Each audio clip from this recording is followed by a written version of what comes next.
Salut les auditrices et les auditeurs, c'est Greg. C'est avec un grand plaisir que je vous retrouve pour ce 3e épisode de la 2e saison du podcast Transition. Dans cet épisode, on va revenir quelques semaines en arrière sur le parcours du marathon de Boston.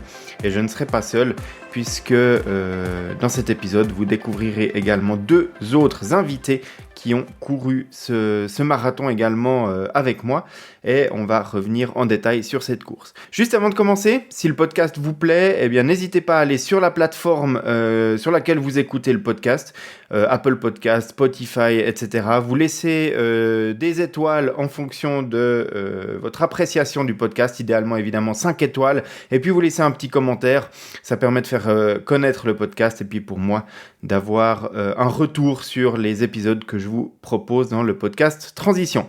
Voilà, sans plus tarder, on retrouve l'épisode du jour et je vous présente mes 2 invités pour parler de ce marathon de Boston. Et donc maintenant, on est à quelques semaines de ce marathon de Boston. Ça fait à peu près 2 semaines qu'on est rentré. Et en tout cas 2 semaines qu'on a couru, pas tout à fait 2 semaines qu'on est rentré.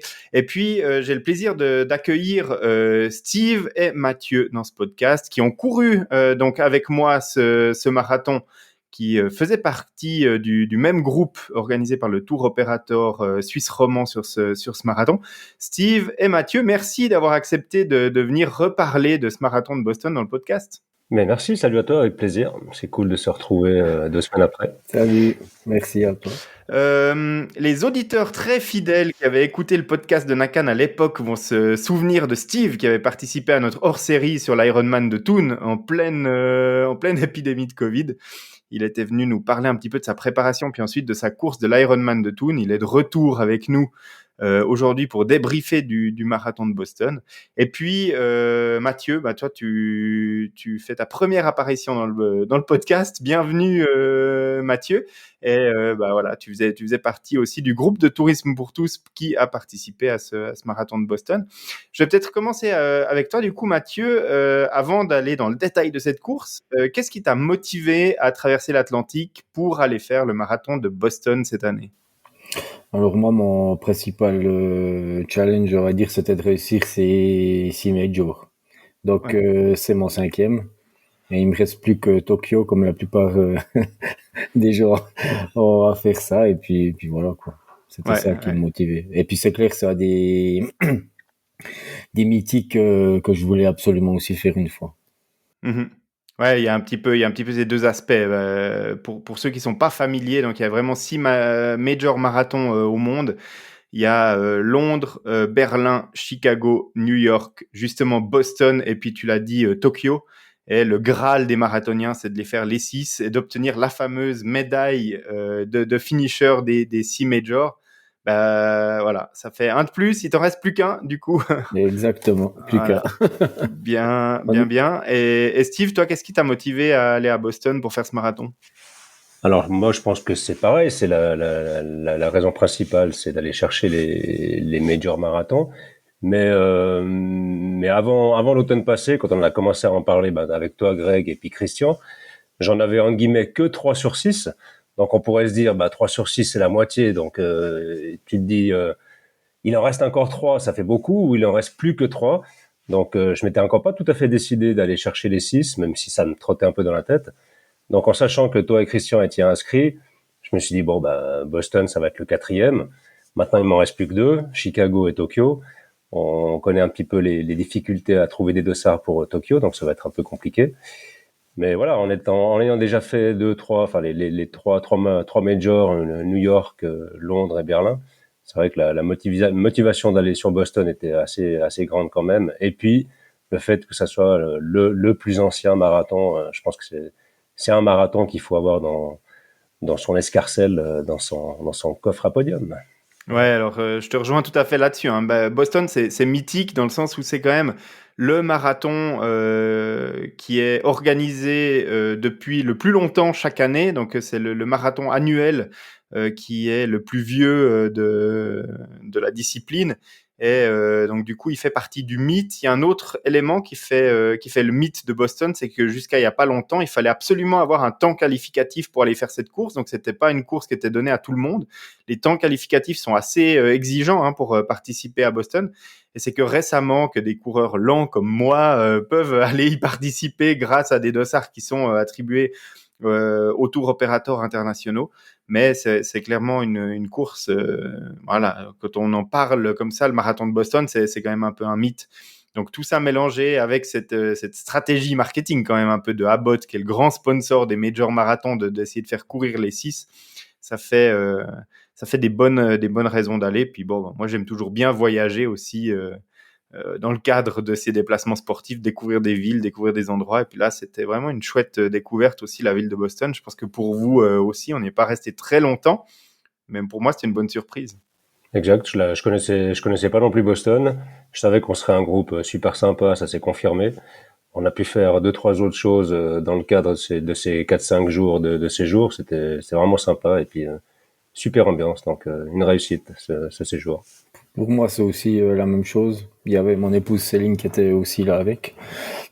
Ça nous faisait un peu des vacances. Et puis, franchement, c'était une super belle ville, Boston, à visiter. Et puis, non, franchement, beaucoup de plaisir. Mmh.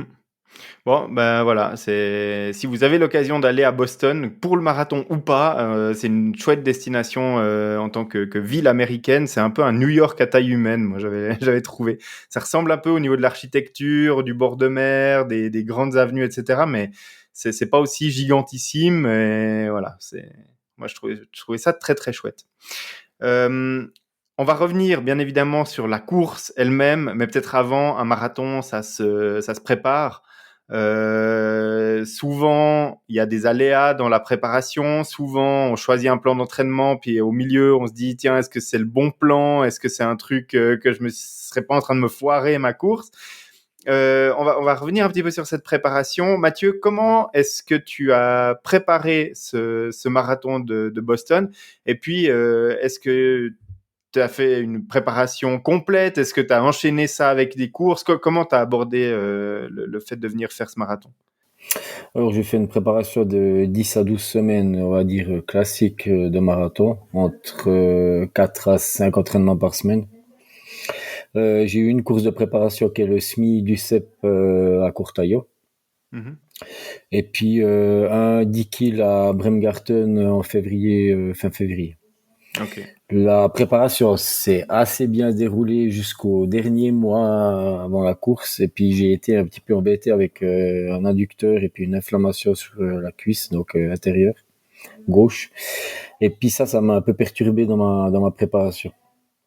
Ça c'est pour dire pas aussi bien déroulé que les 2 derniers marathons que j'avais fait, Florence et puis Amsterdam. Donc j'ai dû un petit peu adapter la préparation, mais je pense qu'on en parlera encore plus tard, mais je pense que je l'ai un peu payé pendant la course.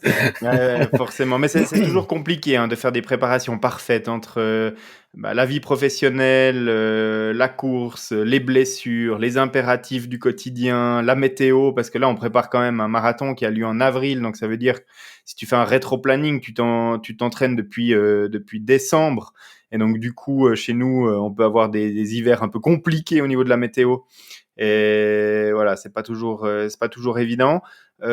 Juste petite question, est-ce que tu avais regardé le profil un peu du marathon de Boston? Est-ce que tu avais fait une préparation un petit peu spécifique parce qu'il est quand même un petit peu particulier ce marathon? Alors oui, et puis j'en avais discuté avec mon coach, mais je vais être honnête avec toi, je pense que je l'avais un peu sous-estimé. On va largement revenir là-dessus. On va très largement revenir là-dessus. Ça n'a pas été la meilleure surprise. Ouais, je vois Steve qui rigole aussi. Steve, toi, comment est-ce que tu as préparé ce marathon de Boston? Alors moi, j'ai un peu commencé les marathons sur le tard. J'ai eu la chance d'aller en 2010 à New York pour mes 40 ans. Et puis, en fait, je me base sur un fichier Excel relativement simple, avec un peu comme Mathieu, un entraînement sur 10-12 semaines. Par contre, à 4 entraînements par semaine. Et puis, généralement, j'ai de la peine à tenir les 4. J'en fais plutôt 3. Donc, avec quand même une séance VMA, une séance seuil et puis une sortie longue. Après, on va dire que j'ai eu différents résultats avec cet entraînement, avec ce fichier Excel. On va dire que globalement, ça me convient assez bien. Mais effectivement, comme tu mentionnais avant, c'est que Boston, c'est en avril. Et puis, j'ai pu comparer mes performances entre un marathon de printemps et un marathon d'automne. Et puis, je pense qu'il y a clairement une différence. C'est largement plus facile d'être prêt en septembre, octobre, voire même novembre, parce Mhm. qu'on a toute la saison derrière nous. Et puis, je confirme que j'ai eu même à trouver de la motivation à aller m'entraîner rien que 3 fois par semaine. J'ai eu de la peine à tenir ce rythme. Et puis après, je pense pas que la préparation a été optimale, par manque de temps et de motivation. Et puis en plus, j'ai fait un petit peu la bêtise d'aller faire un peu de badminton comme ça pour faire un peu autre chose. Et puis je me suis blessé aux ischios et au fessier droite, ce qui m'a un peu freiné dans ma préparation course à pied. Un petit peu la même chose que Mathieu, du coup, au niveau de la préparation, un petit peu bloqué par une blessure sur la fin. Et puis même question que pour Mathieu, est-ce que tu avais regardé le parcours, le profil de ce marathon? Est-ce que tu avais fait des choses spécifiques par rapport à ça? Alors on va dire non. Je l'avais un peu regardé sur le site sans vraiment faire gaffe. Après, au vu de ce que j'avais entendu, je savais qu'on partait d'une altitude plus haute que l'arrivée. Donc j'ai souvent entendu ouais c'est un marathon qui descend, c'est roulant. Bon ça va, alors ça va être facile. Eh ben non, je crois on s'est tous fait avoir sur ce profil de marathon. Ouais. Bah écoute, on va y arriver gentiment à ce profil de marathon justement. On arrive à Boston et puis là, on va chercher nos dossards à l'expo et puis on revient à l'hôtel. Et là, on a un coach, hein, Olivier, qui nous accompagne, qui nous fait un briefing le jour avant la course. Et puis là, il nous parle de ce profil. Il n'a pas dit des choses qui m'ont surpris particulièrement par rapport à ce profil, mais quand même quelques petits avertissements. Il a dit attention, le départ est plus haut au niveau de l'altitude que de l'arrivée. Attention à la météo, ça on le savait aussi, c'est quasiment une ligne droite, donc si ça souffle dans le dos, c'est favorable tout le long. Si ça souffle dans la figure, c'est défavorable tout le long. Il a dit que la météo s'annonçait assez bonne, assez optimale même pour courir un marathon. Les températures annoncées étaient à ce moment-là encore des prévisions qui effectivement laissaient présager d'une course dans de bonnes conditions. Et puis après, il a dit, mais on me dit souvent, Boston, que c'est une course, on a l'impression, quand on regarde le profil, que c'est une course en descente, puis quand on le court, on a l'impression qu'on monte tout le temps. Et voilà, on arrive dans cette zone de départ. C'est comme tous ces grands marathons, hein. Il y a un grand village de départ, on doit pas mal marcher pour se rendre sur la ligne. Et alors, j'imagine que vous avez vécu la même chose que moi, c'est-à-dire qu'on arrive sur cette ligne, ça commence à partir, on déclenche le chrono sur la ligne de départ, et puis tout de suite, ça descend. Ça descend de manière assez cool, hein. Pour le début d'un marathon, on se met en mouvement alors que c'est vraiment une petite pente descendante tranquille. Mais moi, j'étais dans des bouchons en permanence. Et j'ai dû slalomer entre les autres coureurs pour pouvoir avancer. Et donc, du coup, c'est une descente, mais au départ, on n'en profite pas. Je ne sais pas si vous avez vécu la même chose. Alors, moi, j'ai exactement vécu la même chose. Mhm. C'était vraiment compliqué de pouvoir courir. En plus, moi, je visais quand même un temps dans les 3h15. J'avais fait 3h20 à Amsterdam, puis je pense que j'avais largement ça dans les jambes. Ouais. Seulement sur ce parcours et puis avec les conditions qu'il y avait, c'était pas possible. Et aussi Mhm. un paramètre, je trouve qui est difficile, c'est de partir vraiment dans un bloc où tu cours avec des gens qui courent en 4 heures, 4h30, 5 heures. Après 1,5 km, ça remonte. Il y en a déjà qui s'arrêtaient puis qui marchaient. Mhm. Donc ça, je trouve, pour avoir ton rythme et puis te poser, c'est vraiment hyper compliqué. Après, sur cette course-là devant, je pense que même en étant parti dans le bon bloc, j'aurais sûrement pas fait un bon temps. C'était pas mon jour. Et puis la chaleur, c'est pas pour moi. Donc ça, c'est Ouais, un ouais. autre paramètre. Mais Mhm. c'est vrai que c'est compliqué de partir comme ça, devoir slalomer, après de relancer, te dire pars pas trop vite parce que tu vas te flinguer. Et puis voilà, quoi. Ouais. Mais nerveusement, on laisse quand même de l'énergie, hein. Moi, j'ai vu à essayer de lutter contre quand c'est personne qui nous ralentissent et dans lesquels on doit slalomer, c'est quand même compliqué. Steve, un peu pareil? Ouais, c'est pareil pour moi. Si je reviens juste un petit peu 1 ou 2 heures avant le départ, c'est vrai que le truc était sympa, c'était qu'on soit amené depuis le centre de Boston par des bus scolaires. Mhm. Mais le trajet était quand même plus long que prévu. D'ailleurs, on s'est fait la réflexion grecque parce qu'on était assis l'un à côté de l'autre.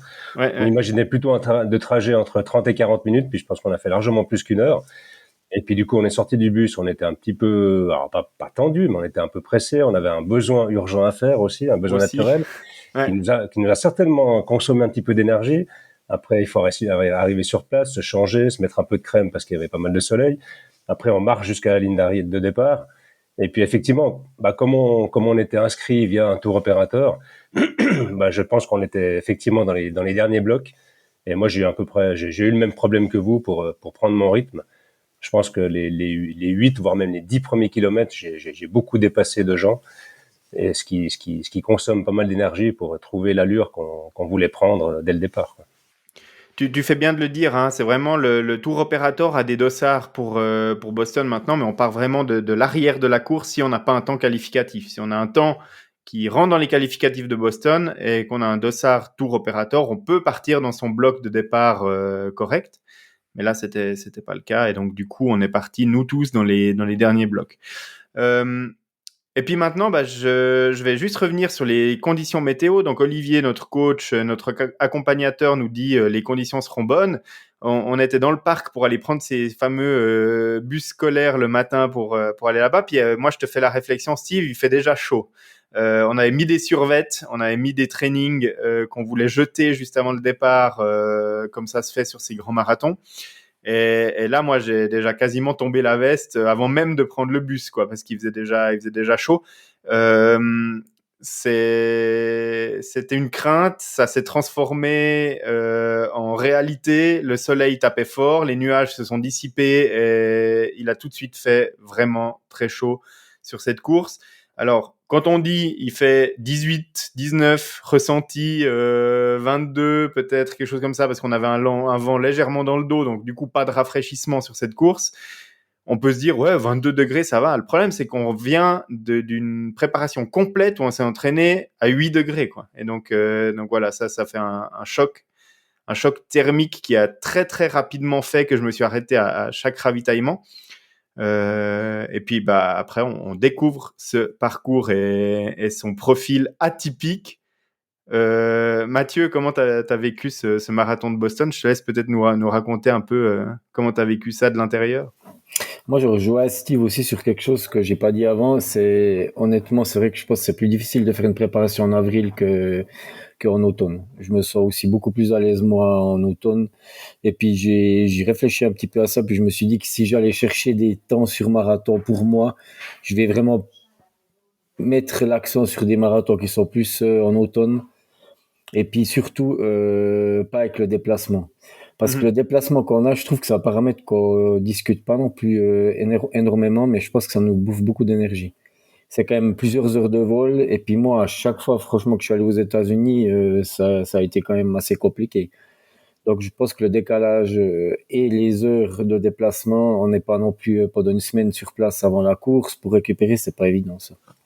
Après, pour la course même, c'est clair que moi, je me rappelle que j'ai joué pendant des années du foot quand même à un assez bon niveau. À chaque fois qu'on faisait les premiers matchs, je ramassais puis j'avais des crampes. Donc, c'est exactement ce qui s'est passé pour la course. J'ai vraiment souffert du chaud, quoi. Et puis, je sais que je fonctionne très mal aussi là-dedans. Je suis beaucoup plus un coureur qui est à l'aise quand il fait 8, 12 degrés et puis même à la limite qu'il pleut un petit peu. Et là, j'ai vraiment aussi souffert tout le long, quoi. À chaque ravitaillement, j'allais, je me rafraîchissais, je mettais de l'eau dans le dos, sur la tête et tout. Et puis c'est vraiment compliqué à gérer, ça. Parce que j'avais aussi bien préparé mes gels, j'avais des pilules de sel aussi avec. Mais j'ai quand même, à 25, 30 kills, à 30 kills, j'ai crampé.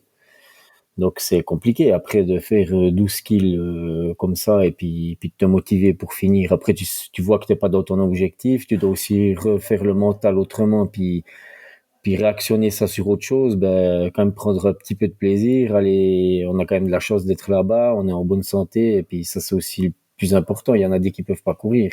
Donc, on se motive sur ça, puis on va chercher la médaille, et puis c'est ça qui est le plus important, quoi. Ouais. Mais spécifiquement, ce parcours, il était marqué comme étant un peu accidenté. On nous a dit attention, au 30e borne, il y a une grosse montée, etc. Et puis de l'intérieur, tu as vécu ça comment? Alors, moi, j'ai plus souffert. Je crois que c'est une des courses les pires que j'ai eues. Ça a été très difficile pour moi. Et puis, j'ai moins souffert justement dans un marathon comme à New York, qui est aussi réputé pour pas être très très facile, où il y a des ponts, il y a beaucoup de dénivelé et tout. Et puis là, moi je trouve que c'est vraiment pas évident comme marathon. Et j'ai la sensation justement, on croit que le première partie elle est facile, mais le premier semi, je trouve qu'il est pas du tout facile. Et puis on use déjà beaucoup d'énergie là-dessus. Puis après, c'est clair, du 25 au 30, il y a ces 3 bosses dans la dernière qui est une belle bosse, hein. Puis après, tu te dis, est-ce qu'il me reste encore de l'énergie? Tu veux relancer, et puis il reste plus grand chose pour relancer. Exactement. Mais voilà, par contre, au niveau ambiance, ça, il faut le dire, c'était juste, j'ai trouvé incroyable. Moi, j'ai vraiment eu, là où j'ai eu du plaisir, c'était là, j'ai trouvé les gens vraiment top, quoi. Il y a vraiment tout le long, et puis quand on arrive sur Boston, ça devient vraiment la folie. Hein. Exactement. Alors effectivement, c'est moins déprimant qu'un marathon où on court seul dans le vent. Hein. Ça porte un peu, même si on est complètement fracassé. Et donc du coup, t'arrives quand même à Boston, et puis tu passes la ligne d'arrivée.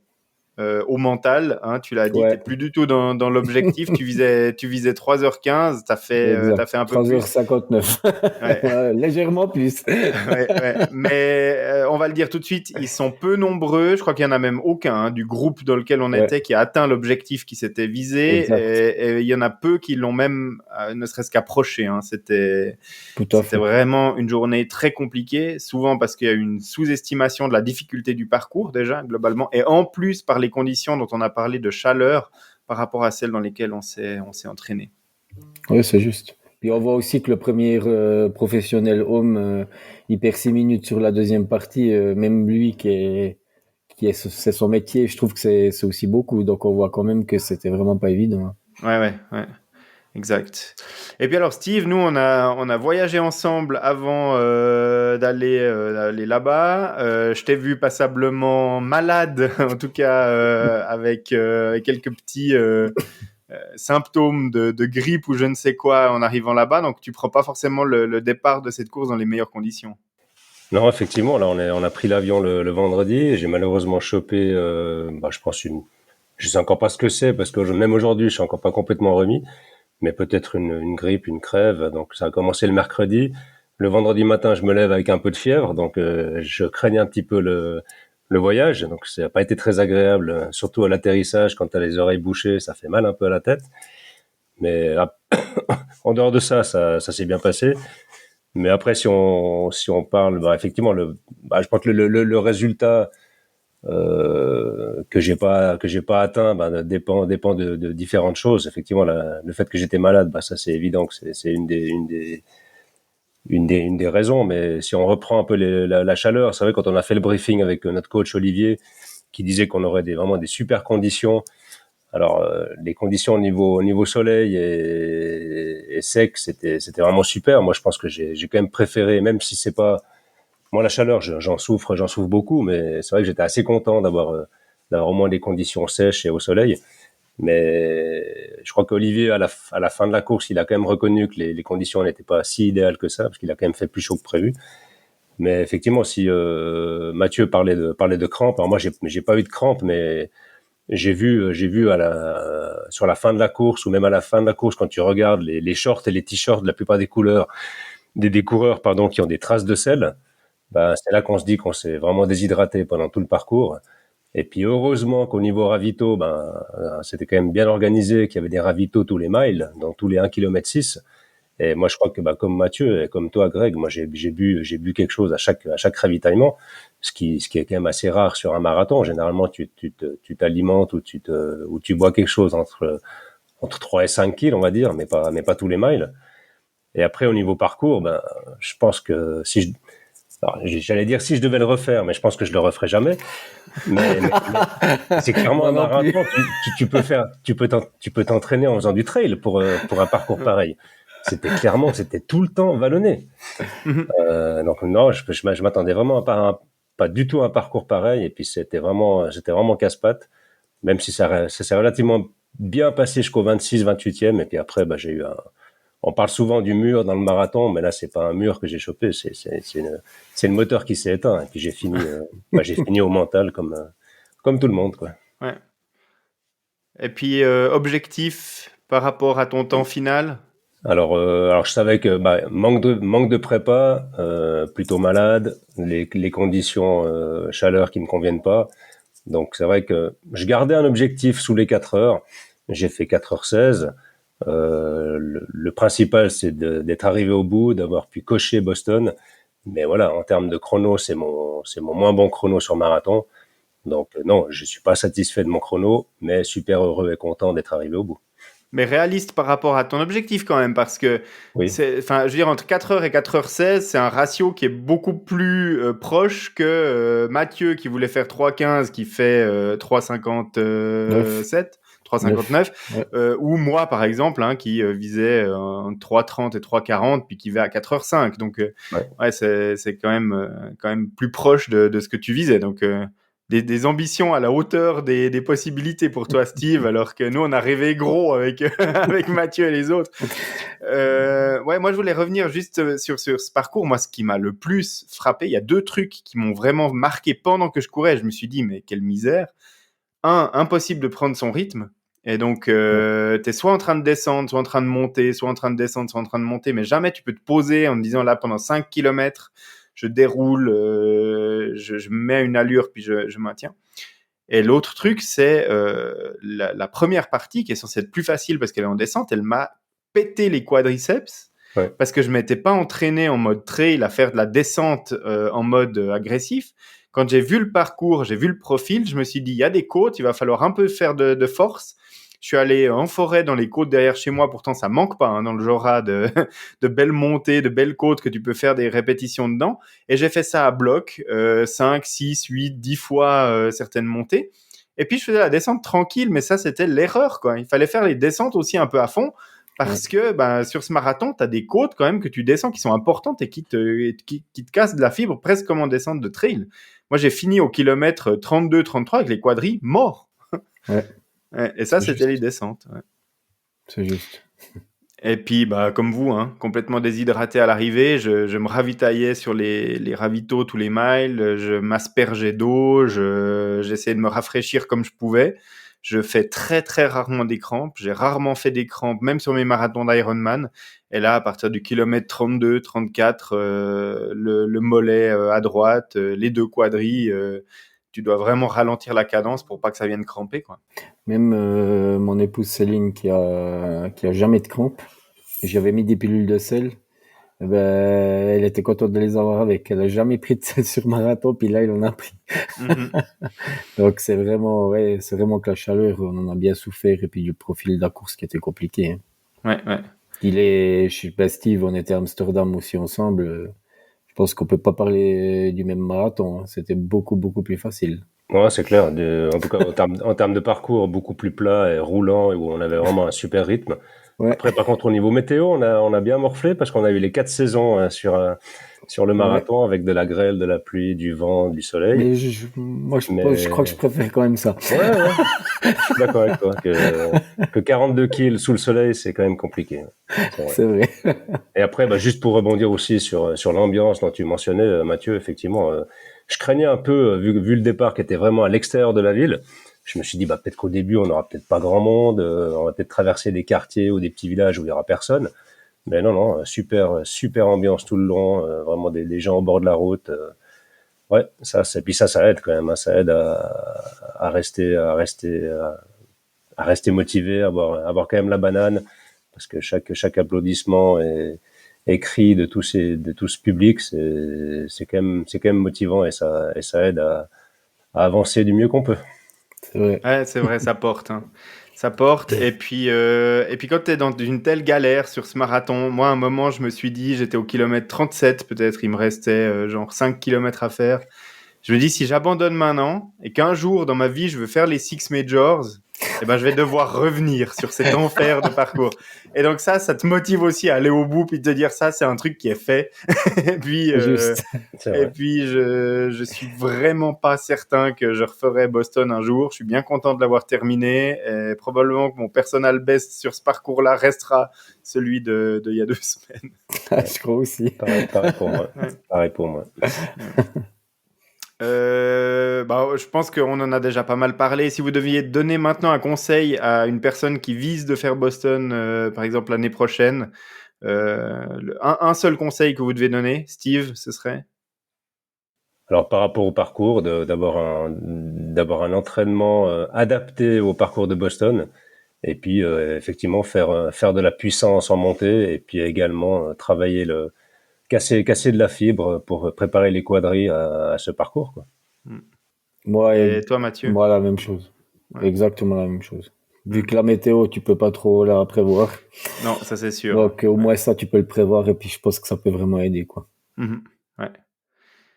Bien, du coup, j'imagine que vous allez continuer à courir des marathons, vu les objectifs que vous aviez au départ. Tous les deux, vous visez les Six Majors. Alors, on l'a dit, hein, c'est super compliqué d'avoir des dossards pour Tokyo, mais je vous souhaite d'en trouver. Vous avez d'autres courses que Tokyo. Toi, Steve, il y a aussi Chicago qu'il va falloir viser à un moment ou un autre. Alors oui, effectivement, là il m'en reste deux sur les 6.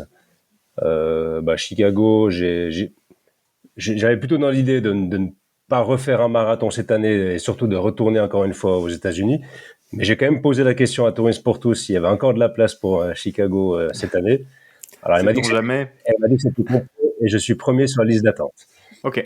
Si quelqu'un se désiste, Voilà. je vais certainement me refaire une réflexion. On va évidemment souhaiter de blessures ou de pépins à personne, mais voilà, pourquoi pas aller chercher ce 5e déjà cette année. Oui. Et toi, Mathieu, des autres objectifs? Alors moi, je pense que je vais j'aime bien faire du trail aussi. Donc en juin, début juillet, je vais faire un trail, l'Ultrax à Villars, le 31-32 kills. Je vais pas faire le plus grand. Ouais. Et puis après, je vais essayer d'aller vraiment chercher mon chrono que je voulais. Mais je pense peut-être sur Malaga, San Sébastien ou bien peut-être Francfort. Je sais pas encore. Je suis en train de réfléchir à ça.